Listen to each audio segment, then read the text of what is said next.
If you've paid for marketing in the past and you thought it was a waste of money, here's exactly why that happened. And it's not for the reason that you think it is. Most electricians I've talked to, they've used companies like Angie's List or HomeAdvisor or Thumbtack, and they haven't had the best experience. They'll say the leads that they get calls from, they're window shoppers or looky-loos or tire kickers. And that for what they're spending, it just doesn't seem worth it. Most of them have tried it and ultimately canceled their subscription, and they basically conclude, hey, online marketing doesn't work, or I've tried that without any success. And it's not that online marketing doesn't work. It's just that that approach of how Angie's or Thumbtack or these lead companies, how they generate their leads, it doesn't create the highest quality phone call for the electrician. Like, for example, if I'm going through and doing like electrician near me, which is a search a homeowner might do, you see, okay, Angie's, they're running ads. So this is how they generate leads for electricians. They run ads on common keywords. So we'll check that out.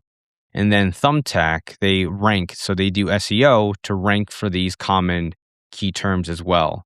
So we'll check out Angie's, and right off the bat, compare quotes from top rated handyman services. So I clicked on an ad that said electricians in my area, and then I'm brought to a page that says handyman services. That's a disconnect, right? That's like walking to a barber shop and then you walk in and it's a coffee shop. You're like, Why am I here?" Now, Thumbtack, it looks like, okay, they're showcasing a top pro. This guy, he's a top pro, so that would mean he most likely is paid. So he's paying Thumbtack to be listed at the top. And then check out two electricians in your area. So right off the bat, I know they're going to position at least two electricians. So any lead that comes in off of Thumbtack, I know they're probably talking to at least one other electrician for the job. So it right off the bat becomes more of a price battle instead of a value or a quality of work battle. And so oftentimes what I've noticed, the best ways to avoid this is to just focus on the branding for your company and the online reputation with reviews. That'll tend to produce a much better lead for people who actually want to connect with the business instead of who want to go through a lead aggregator like an Angie's or a Thumbtack instead. Fixing a marketing problem doesn't have to be $1,000, $2,000, $3,000 a month, which is what most contractors think. They think they have to spend a lot of money. Most of what you can do to rank up higher, you can do yourself if you're handy or if you have a nephew or a niece who's very good with computers or who at least can figure things out. Most of the stuff here, which I've mentioned in my other videos, can just be done in an afternoon's work, and then it requires some elbow grease every single month with a few practices. But optimizing a profile, adding in your services, updating the service areas that you cover, adding in your website, your phone number, going in and requesting reviews from people, that just requires effort. And adding in a few photos, that just requires effort. And if you go and do those small things, you can get work. You can have jobs coming in.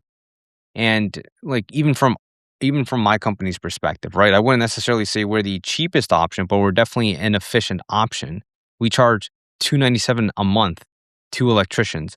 So that basically just means if I can help them generate one or two service calls at minimum, they're going to see the value of it. But most of the clients we're working with, they're generating generator installations or electrical panel upgrades or EV charger installation leads. And closing one or two or three of those jobs, that ends up paying for pretty much the entire year, right? And so everything that they get month after month, it's gravy. But regardless, what I'm trying to say here is that most of the work that needs to be done, you can do it yourself if you know what you're doing, or you can just hire someone who knows what they're doing, like us or someone else, to get it done. And the last thing I want to highlight is that you don't need to focus on doing everything at once. I typically like to approach an 80-20 approach. What's the 20% of things we can do that are going to generate 80% of the results that we want? So most contractors might fall into the trap of, oh, I need to do social media, blogging, email marketing, Google stuff, Facebook stuff, Instagram stuff. And that's not the case. Most of the time, what I found is just by focusing on a few simple systems, you're going to be able to actually rank more effectively. For example, I'm looking at electricians here in Boston. Let me look at the top guy, JM Electrical Solutions and Electric Hero here. Let's go look at these guys real quickly. Simple website, nothing too crazy. Let me go down here, right? a bit more on this website, but still relatively simple, right? Nothing too crazy. It's got a few pages. Versus if I scroll all the way down, right? I'm scrolling. You see how far I have to scroll? Let's look at Boston Electric Services. 70 reviews. Check out the website, doing blogs, a lot of social media. So it doesn't have to be, hey, focus on every different aspect of marketing. It's more along the lines of focus on one or two and nail them really well. And that'll be much more effective than trying to spread yourself thin. If you found this video helpful and just understanding what to focus on, hit the subscribe button down below. My next video, I'm planning on showing how to optimize a Google business profile to actually get more calls. Talk soon.